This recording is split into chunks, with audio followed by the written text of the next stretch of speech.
Hello student, स्वागत है आपका हमारी यूट्यूब चैनल हिंदी ट्यूटोरियल में।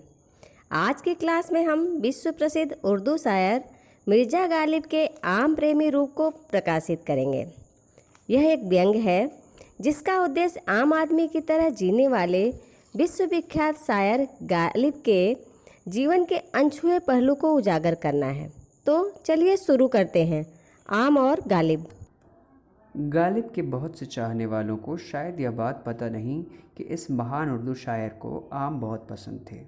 मिर्ज़ा गालिब आमों के कितने बड़े शौकीन थे इसका पता इस बात से चलता है कि उन्होंने अपने मित्रों को भिन्न प्रकार के आमों का उल्लेख करते हुए 63 चिट्ठियाँ लिखी थी।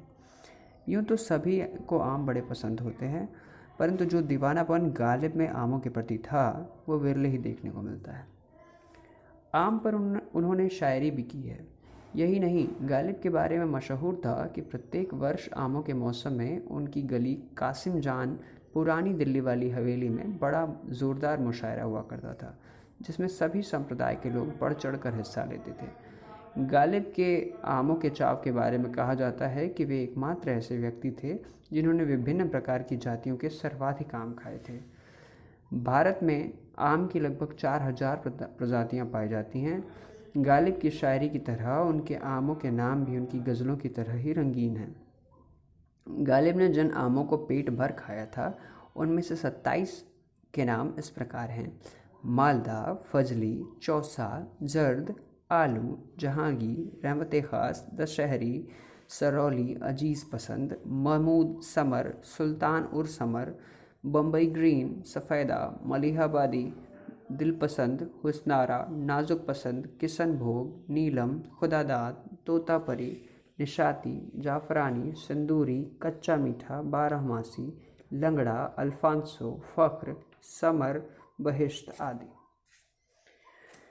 वैसे जहाँ तक फलों के शहंशाह आम का संबंध है, इस रसीले फल की प्रशंसा फाहियान और वेंसांग जैसे विदेशी इतिहासकारों ने भी की है। हज़रत अमीर खुसरो ने आम को फ़ख्र गुलशन कहा है। इसकी विशेषता यह है कि यह केवल अन्य फलों के मुकाबले इसे काट कर खाने में अधिक मज़ा आता है, बल्कि इसे कच्चा खाने या चूस कर खाने का भी लुत्फ़ कुछ और ही है। आम के ऊपर प्रसिद्ध कवियों नज़ीर अकबराबादी और इकबाल ने भी बहुत कुछ लिखा है। वैसे गालिब के मित्र जहाँ भी थे उन्होंने गालिब को बढ़िया आम समय समय पर भेजे।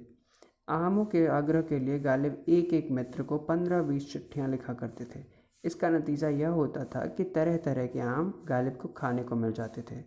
स्वयं गालिब द्वारा रचित पुस्तक उर्दू मुअल्ला में गालिब का एक पत्र आमों के संदर्भ में प्रकाशित हुआ है, जिसमें उन्होंने लिखा है: आम मुझको बहुत पसंद हैं। रामपुर के नवाब ने लंगड़ा आमों की पेटी भेजी है। हाँ, बरेली से भी एक दोस्त ने रसीले सरौली आमों की टोकरी भेजी है, बल्कि 2 टोकरियां भेजी हैं। हर टोकरी में 100 आम। कल्लू दरोगा ने मेरे सामने वे टोकरियां खोलीं। 200 में से 83 आम निकले, बाकी आम सड़ गए थे। एक बार बहादुर शाह जफ़र आमों के मौसम में कुछ दरबारियों के साथ महताब बाग में घूम रहे थे। मिर्ज़ा गालिब भी साथ थे। यहाँ के रसीले आम केवल बादशाह की बेगमात के लिए ही थे। अन्य कोई व्यक्ति इनकी ओर निगाह उठाकर भी नहीं देख सकता था। गालिब बार बार आमों को देखते। बादशाह बहादुर शाह जफ़र ने इस बात को ताड़ लिया और बोले: मिर्ज़ा, इस कदर ध्यान से क्या देखते हो? गालिब बोले: हुजूर, आम आम पर खाने वाले का नाम लिखा होता है। मैं यह पता लगा रहा हूँ कि किस किस आम पर मेरा नाम लिखा है। बादशाह गालिब की हाजिर जवाबी और हाजिर दिमागी से इतने प्रसन्न हुए कि अगले ही दिन महताब बाग के आमों के 2 टोकरे भिजवा दिए। पड़ोस में ही रहने वाले गालिब के एक मित्र हकीम रज़ीउद्दीन खान को आम एक आंख नहीं भाते थे। एक दिन वे गालिब की गली कासिम जान स्थित हवेली के बरामदे में बैठे थे।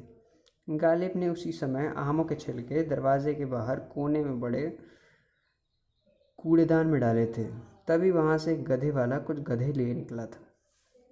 एक गधे ने आम के छिलके सूंघे और छोड़कर आगे बढ़ गया। हकीम साहब मिर्ज़ा से बोले: देखिए, आम ऐसी चीज़ है जिसे गधा भी नहीं खाता।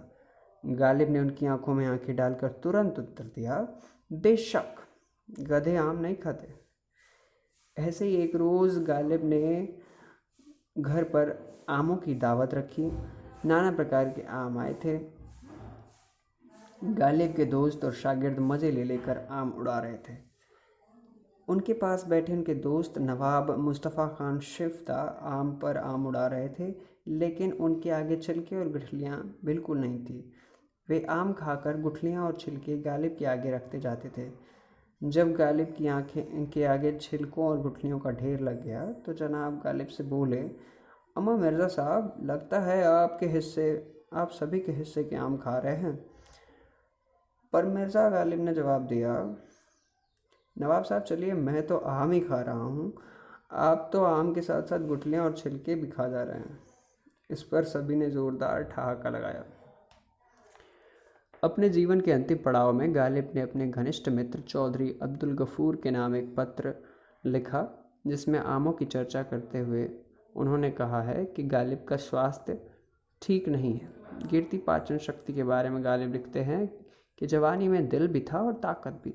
मरहूम शेख मोइसुद्दीन हर वर्ष ननौता बुलाते थे और बाग में बैठकर घंटों मीठे आम खाते। शेख साहब वहीं बरमे के पास चारपाई बिछा देते और बाल्टियों में रसीले आम ठंडे पानी में पड़े रहते।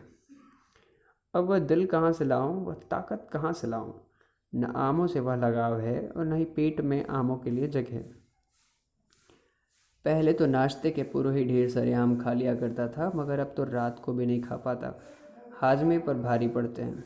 अब तो दिन में मात्र 10-12 आम ही खा पाता हूँ। एक बार जब बहादुर शाह जफ़र के वली-अहद मिर्ज़ा फ़खरू ने आम का टोकरा गालिब के लिए भिजवाया तो इसकी प्रशंसा में इस विश्वविख्यात शायर ने एक मसनवी लिख डाली, जिसका अर्थ है, ईश्वर इस मेहरबान व्यक्ति को मुग़ल सल्तनत के वारिस और अफसर को सदा प्रसन्न रखना और गालिब पर उसकी मेहरबानियाँ भी बनाए रखना। काजी अब्दुल जलील को मिर्ज़ा साहब लिखते हैं कि हर साल हर जगह आम का कम हुए हैं। जो आम हैं भी वे खुश्क और बेमज़ा हैं। आम खाएं तो कहाँ से? न बौर आए हैं, न बरसात हुई है, कुएं भी सूख गए हैं, तरावट कहाँ से आएगी? अगर आपके बाग में अच्छे दशहरी आम हों तो एक टोकरी ज़रूर भिजवा दें, नहीं तो ज़िंदगी रही तो इंशाअल्लाह अगले साल ही दशहरी खा पाऊँगा। तो यह शौक़ था मिर्ज़ा गालिब का। मांग कर खाने में बिल्कुल गुरेज नहीं करते थे। आज भी हर साल आमों के मौसम में दिल्ली की गालिब अकादमी द्वारा गालिब की याद में बस्ती हज़रत निज़ामुद्दीन में स्थित उनकी मज़ार पर आमों की दावत का आयोजन किया जाता है। तो देखा आपने, इस पाठ के माध्यम से हमने गालिब के शौक़ के साथ साथ आम की कई प्रजातियों के बारे में भी जाना। धन्यवाद।